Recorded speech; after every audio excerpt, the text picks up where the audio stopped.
Assalamualaikum warahmatullahi wabarakatuh. Pada sesi pertama pengantar bisnis kali ini kita akan membahas ekonomi dan sistem ekonomi.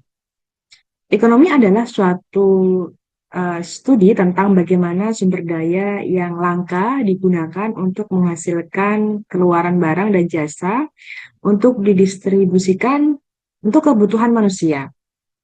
Terdapat tiga tujuan utama dalam sistem ekonomi, yaitu untuk pertumbuhan, kemudian untuk memunculkan lapangan kerja yang tinggi dan menjaga stabilitas harga. Ada beberapa jenis sistem ekonomi. Yang pertama adalah sistem ekonomi pasar atau kapitalis. Cirinya adalah kepemilikan swasta terhadap alat-alat atau faktor produksi, sustain ekonomi pasar terhadap kebebasan untuk berusaha dan bersaing. Para produsen menjual harga produksinya di pasar yang bersaing. Nah, perusahaan yang berada di negara yang menganut sistem ekonomi pasar melakukan aktivitas usaha dengan tujuan memperoleh keuntungan. Kemudian ada sistem ekonomi sosialis. Cirinya adalah kepemilikan alat-alat dan sumber produksi, tanah, mesin-mesin, pabrik-pabrik, dan lain-lainnya dimiliki oleh negara. Kemudian pengambilan keputusan mengenai apa yang diproduksi, seberapa banyak, bagaimana cara produksinya, kapan, di mana, dan dijual dengan harga berapa, itu juga ditentukan oleh negara. Itu ciri dari sistem ekonomi sosialis. Yang selanjutnya ada sistem ekonomi campuran. Ya, sistem ekonomi campuran ini adalah sistem ekonomi yang menyerahkan seluruh penyelesaian masalah ekonominya kepada mekanisme pasar tanpa campur tangan negara, maupun sistem ekonomi yang seluruhnya direncanakan negara. Tanpa mekanisme pasar dan tanpa adanya kepemilikan faktor produksi oleh masyarakat ya per individu gitu ya. Nah, sekarang kita akan membahas seperti apa sistem ekonomi yang selanjutnya, yaitu sistem ekonomi syariah.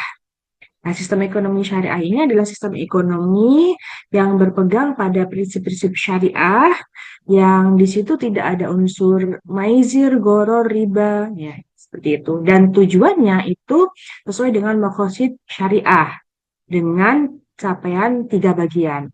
Yang pertama, doruriyat, hajiyat, dan tahsiniyat. Doruriyat ini adalah pemenuhan kebutuhan yang primer ya. Hajiyat ini kebutuhan sekunder, tahsiniyat ini adalah kebutuhan tersier. Nah, selanjutnya ada sistem ekonomi yang ada di Indonesia. Awal mulanya, sistem ekonomi Indonesia ini pada masa Orde Lama lebih condong ke sistem ekonomi sosialis. Setelah masuk Orde Baru, eh, berubah arah pembangunan ekonomi dengan mengadopsi pertumbuhan ekonomi yang diperkenalkan oleh Rostow. Ya, perubahan orientasi pembangunan diikuti pula oleh perubahan sistem ekonomi Indonesia yang sebelumnya bersifat tertutup, closed economy, menjadi open economy atau ekonomi terbuka.